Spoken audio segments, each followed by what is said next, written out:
Okay. बिस्मिल्लाहिर्रहमानिर्रहीम।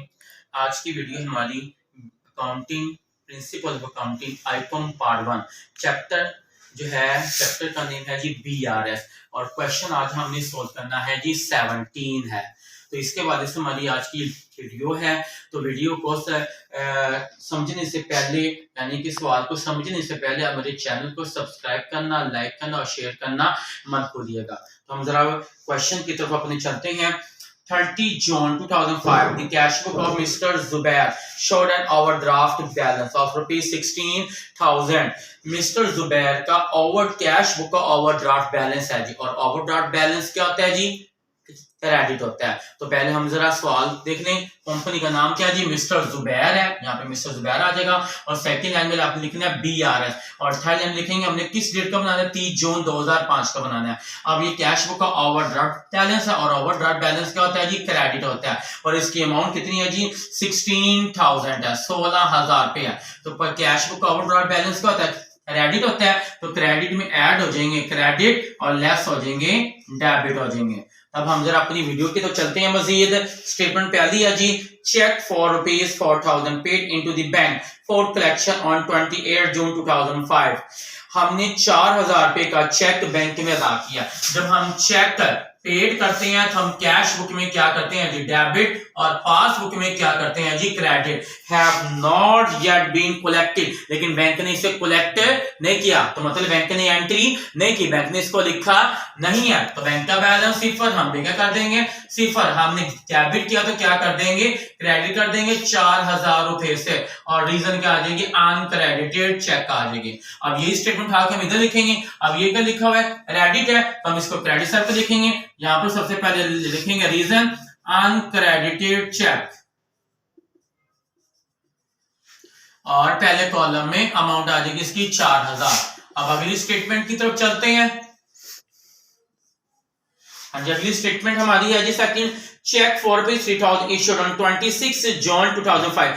हमने 26 June 2005 को 3,000 रुपए का चेक इशू किया। तो जब हम चेक इशू करते हैं तो कैश बुक में क्या करते हैं? क्रेडिट और पासबुक में क्या करते हैं जी? Debit. Have not yet been presented for payment, लेकिन बैंक ने इसे अभी तक पेश नहीं किया, मतलब बैंक में अदायगी के लिए पेश नहीं हुआ। तो बैंक ने इसकी एंट्री नहीं की, तो बैंक ने इसको लिखा नहीं है, तो बैंक ने इसको यानी कि दर्ज ही नहीं किया। तो जब बैंक ने इसे लिखा नहीं है तो यानी कि इसका मतलब बैंक का बैलेंस सिफर, हम क्या कर देंगे? सिफर। अब हमने क्रेडिट किया तो इसे हम क्या कर देंगे?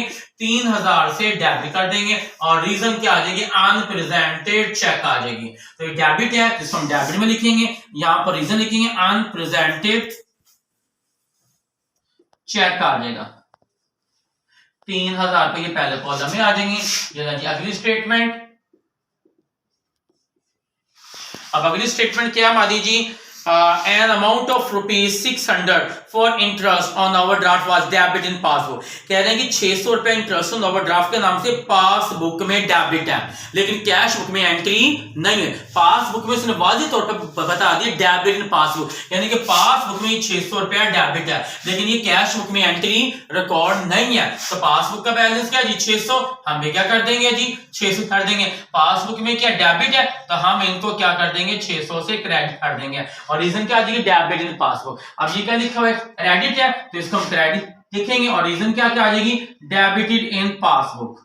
डेबिटेड इन पासबुक आ जाएगा। और यहां पर पहले कॉलम में 600 रुपए आ जाएगा।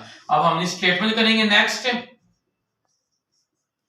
अगली स्टेटमेंट क्या है जी? Collection charges of rupees 14 were entered in passbook but not in cash book. Collection charges आ जाए या बैंक चार्जेस आ जाए, ये हमेशा क्या होते हैं? क्रेडिट होते हैं। इसको यानी कि हम कैश बुक में यानी कि BRS की क्रेडिट साइड पे हम लिखते हैं। कलेक्शन चार्जेस आ जाए या बैंक चार्जेस आ जाए, ये हमेशा आपने इनको BRS में क्रेडिट करना है। तो ये BRS हमारा, तो इसको हमने क्रेडिट साइड पे लिखना है। क्रेडिट साइड कौन सी है? जमा वाली। तो यहां पर लिखें कलेक्शन चार्जेस। कलेक्शन चार्जेस और इसकी अमाउंट पहले कॉलम में आ जाएगी। और इसकी अमाउंट है जी 14 रुपीज है जी। ये अगली है जी हमारा, mister Zubair paid into his bank account in cash an amount of ₹2000 but it was wrongly credit to mister Yusuf account by bank. कह रहे मिस्टर जुबैर ने 2000 रुपए डिपॉजिट करवाए थे। जब हम डिपॉजिट करते हैं तो कैश बुक में क्या करते हैं, डेबिट, और पासबुक में क्या करते हैं, क्रेडिट। अब बैंक ने क्रेडिट जरूर किया लेकिन करना था जुबैर की बुक को क्रेडिट, लेकिन कर दिया यूसुफ की बुक को क्रेडिट कर दिया। मतलब जुबैर की बुक में, पासबुक में ये एंट्री नहीं हुई है, तो पासबुक का बैलेंस सिफर, हम भी क्या कर देंगे, सिफर। अब हमने डेबिट किया तो क्या कर देंगे, 2000 से क्रेडिट कर देंगे। और रीजन क्या आ जाएगी, रॉन्गली टू अनदर अकाउंट। तो क्रेडिट है तो क्रेडिट कौन सी, जमा वाली, तो यहाँ पे लिखे wrongly credit to another account, wrongly credit to another account, और ये 2000 रुपया क्रेडिट में आ जाएगा।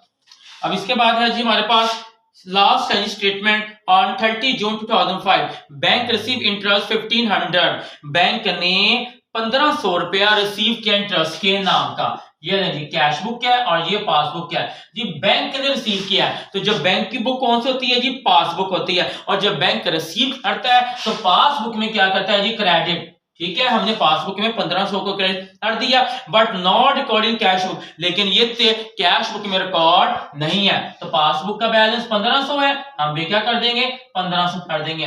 पासबुक में क्रेडिट है तो इनको हम क्या कर देंगे, 1500 से डेबिट कर देंगे। और रीजन क्या आ जाएगी, बैंक रिसीव इंटरेस्ट। तो इसे डेबिट है तो इसे डेबिट में लिखेंगे, यहाँ पे लिखेंगे बैंक रिसीव इंटरेस्ट,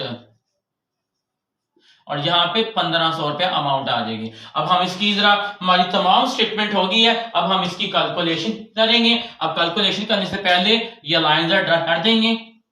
हाँ जी, पहले इसका टोटल करेंगे, जमा यानी ऊपर वाली का 4000 प्लस 600 प्लस 14 प्लस 2000, ये हमारी बन गई 6614 रुपए। और इनको जमा करेंगे 3500, ये 4500 हो गए। अब हम 16000 में जमा करेंगे 6614 रुपए, तो ये अमाउंट हमारी आ जाएगी 22614 रुपए। अब 22614 में लेस करने हैं जी 4500, तो ये अमाउंट हमारी आ जाएगी 18114 रुपए। ये हमारा आंसर आ गया। अब हमने इस आंसर को, अमाउंट को नाम भी देना, ऊपर लिखा balance as per cash book, तो हम नीचे लिखेंगे बैलेंस एज पर पासबुक।